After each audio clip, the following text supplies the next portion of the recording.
Digital India కార్యక్రమం 10 ఏళ్లు పూర్తి చేసుకుంది. 2015 జూలై 1న ప్రధాని నరేంద్ర మోదీ ఎంతో ప్రతిష్టాత్మకంగా డిజిటల్ ఇండియా కార్యక్రమాన్ని ప్రారంభించారు. భారతదేశాన్ని డిజిటల్ శక్తిగా మార్చడం, డిజిటల్ సాంకేతికత ద్వారా పౌరులకు సేవలను అందుబాటులోకి తీసుకురావడం, డిజిటల్ అసమానతలను తగ్గించడం లక్ష్యంగా ప్రారంభించగా అనుకున్న దానికంటే ఎన్నో రెట్లు డిజిటల్ ఇండియా విజయవంతమైంది.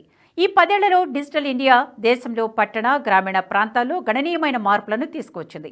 జూలై 1తో డిజిటల్ ఇండియా 10 సంవత్సరాలు పూర్తి చేసుకోవడంతో ప్రధాని నరేంద్ర మోదీ ఎక్స్ వేదికగా ఆసక్తికరమైన ట్వీట్ చేశారు. ఈ రోజు ఒక చారిత్రాత్మక దినం.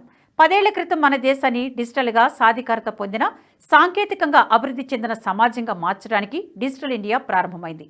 ఒక దశాబ్దం తర్వాత లెక్కలేనన్ని జీవితాలను తాకిన సాధికారత యొక్క కొత్త శకానికి నాంది పలికిన ప్రయాణానికి మనం సాక్షిగా ఉన్నాం.